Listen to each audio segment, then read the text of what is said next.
ધારાસભ્ય યોગેશ પટેલે ભાજપના સંમેલનમાં જાહેર બળાપો ઠાલવ્યો। મેયર પદ માટે અન્ય ઝોનને પ્રાધાન્ય મળ્યું, પરંતુ માંજલપુરને વંચિત રાખવાનો આક્ષેપ કર્યો। સાંસદ અને શહેર પ્રમુખની હાજરીમાં કહ્યું, અમે દર વખતે માત્ર મહામંત્રી પદ જ મેળવીએ છીએ। યોગેશ પટેલે ખુલ્લેઆમ કહ્યું, અમારું વ્યક્તિ હોદ્દે હશે તો વિકાસ પણ ઝડપથી થશે। આજે માંજલપુર વિસ્તારમાં 46માં સ્થાપના દિવસે સક્રિય સદસ્યનું આ સંમેલનમાં ખાસ ઉપસ્થિત અમારા વડોદરા શહેરના આપણા નવા અધ્યક્ષ જય પ્રકાશભાઈને આપણે અભિનંદન આપીએ છીએ। બધા ઉભા થઈને તાલીઓ પણ।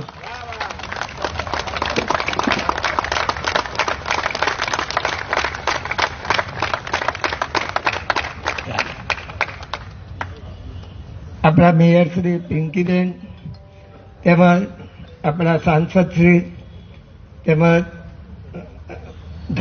આપણા ધારાસભ્ય કે પછી લાખાલોય નથી આવ્યો, વડોદરા શહેરના મહામંત્રી શ્રી રાકેશભાઈ સેવક, આપણે વડોદરા શહેરના ઉપપ્રમુખ પરેશભાઈ, પ્રભારી શ્રી નિલેશભાઈ, મેહુલભાઈ, અશોકભાઈ ચૌધરી, પૂર્વ મેયર નિલેશભાઈ રાઠોડ, ડેપ્યુટી મેયર જીવરાજભાઈ, તેમજ કોર્પોરેટર મિત્રો, કાર્યકર્તા મિત્રો, ભાઈઓ અને બહેનો, આ માંજલપુર વિસ્તાર સાહેબ એવો છે કે જ્યારે જ્યારે ચૂંટણીઓ આવે છે ને, આ બધા એવી રીતે મંડી પડે છે, આખું લશ્કર, આખા વડોદરા શહેરમાં સૌથી વધારે હાઈએસ્ટ વોટ આ માંજલપુરની।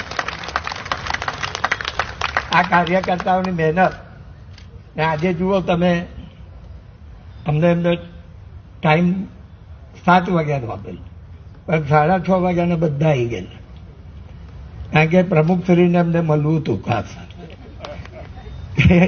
નવા પ્રમુખ આવ્યા તો આપણે બધા એમને મળીએ, એટલે આ પ્રોગ્રામ પત્યા પછી આ બધાને મળજો એવી એવું આશા રાખું। ખાસ કરીને આ માંજલપુર વિસ્તાર એવો હતો સાહેબ કે જ્યારે હું રાવપુરા લડતો હતો 5 વાર જીત્યો, ત્યાં 6ઠ્ઠી વાર મને સાહેબે કીધું કે તમે માંજલપુર લડો, ત્યાં મને બી ખબર ના પડી કેમ લડવાનું। ત્યારે 12 સીટમાંથી 11 સીટ કોંગ્રેસની હતી અને 1 જ સીટ ભાજપની હતી। એ સાહેબે મને બહુ વિચારીને કીધું કે બહુ વિચારીને કહો, હા તમારે રાવપુરા લડવાની છે, પણ માંજલપુર જાવ તો સારું। તમે કહો સાહેબ તમારી કોઈ એ કરી છે, તમે જે કહેશો એ લડી। તો તમે એ વખતે 12માંથી પહેલી ઇલેક્શન આવી કોર્પોરેશનની, તો અમે 11 જીતી લાયા અને 1 જ કોર્પોરેટર કોંગ્રેસનો રહ્યો। એ બીજી ઇલેક્શનમાં તો બધા 12 ઘેર ગયા, એટલે બીજો એક હતો એ બી ગયો। તો અહીંની જે કામગીરી છે, પહેલા મારા ફંડમાંથી જે કામ થાય તે પહેલા અમે કાર્યકર્તાને કહીએ કે તમારા ઘરનું પાસેનું કોઈ બી કામ હોય તો કહો, એટલે એ લોકો જે કામ બતાવે પહેલું થાય છે, એટલે કાર્યકર્તાઓ ખુશ છે। ને બીજું, અમારા વિસ્તારમાં લગભગ ઘણું કામ પતી ગયું છે, પણ ઘણું કરવાનું બાકી બી છે। ના આ વખતે તો અમારા ભૂપેન્દ્રભાઈએ 2.5 કરોડ કરી દીધા, એટલે બધાને મજા ને।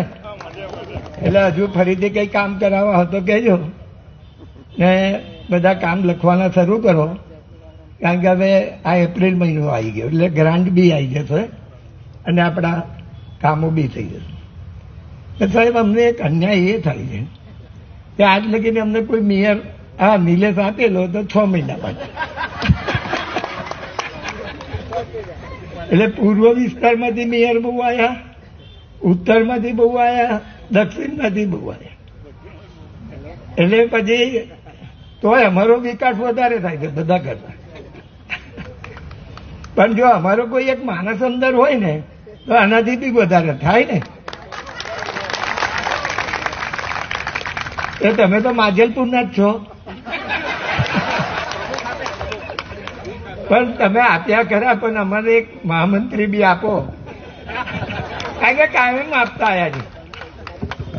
કારણ કે પછી એવું હોય કે પ્રમુખ આપે એટલે મહામંત્રી નહીં આપીએ, એવું ના થાય. બરાબર ને? એટલે મારું કામ ઝડપથી થાય. ના અત્યાર લગીને મહામંત્રી જ આપ્યા છે, બીજું કઈ નથી આપ્યું. સ્ટેન્ડિંગ ચેરમેન નહીં, ડેપ્યુટી. કારણ કે બધું એ બાજુના લોકો લઈ જાય ને વોટ ઓછા લાવે છે પાછા. અમારે કઈ કશું નથી તો વોટ વધારે. એટલે આટલું ધ્યાન રાખજો. એવું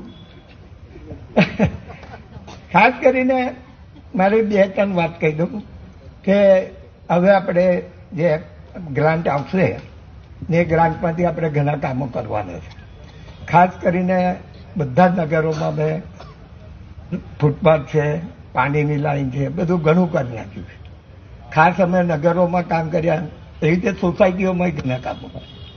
સોસાયટીમાં બી આરસીસી રોડ ને આ બધું લગભગ પૂરું થવાયું છે. પણ છતાં પણ ઘણી જગ્યાએ પહેલેથી પથ્થર નખાયેલા, એ પથ્થરો ઘણી જગ્યાએ તૂટી ગયા છે. એ બી હવે આપણે ફરીથી બધે મળતા રહીશું, એ રીતે આપણે વાત કરતા કામ કરતા રહીશું. અને હવે જે ઇલેક્શન આવે છે, હવે ઇલેક્શનમાં આપણે બહુ ધ્યાન આપવાનું છે. કારણ કે અત્યારે એક વડોદરામાં એક ગ્રુપ બહુ સક્રિય થઈ ગયું છે અને એ લોકો થંગની રહ્યા છે કોર્પોરેશન લડવા. મને 1-2 જણા જોડે વાત થયેલી, એ તો એવા ડંફાસ મારતા હતા કે તમારી સરકાર જશે આવે કે કોર્પોરેશન થયા. મેં કહ્યું ભાઈ આવા સેક્ચલીઓ તો અમે બહુ જોયા છે ને હવે બહુ દાડા દૂર નથી, પાસે આવજે. એટલે જયારે ઘણી વાર હું વિધાનસભા લડું છું ને તારે ઘણા પેપર વાળાને આ બધા કહે કે આ વખત તમે હારવાના છે. હું રિઝલ્ટ આવે દાડા આવજે ને ભાઈ.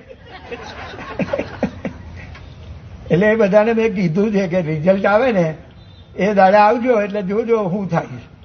ડિપોઝિટ બી સાચવજો, એ બી જતી રહે. ને આખા ગુજરાતમાં કોંગ્રેસની ડિપોઝિટ ગઈ હોય વિધાનસભામાં તો માજલપુરમાં જ ગઈ. તો આપણે પ્રમુખશ્રીને સાંભળવાના છે અને આપણા માજલપુર પર ધ્યાન આપશે એવું કીધું જ છે. ના થોડું નારિયેલ, જો ભૂવો નારિયેલ નાખે ને તો ઘર પડીએ. એ તમે માજલપુરના જ છો. ભારત માતા કી.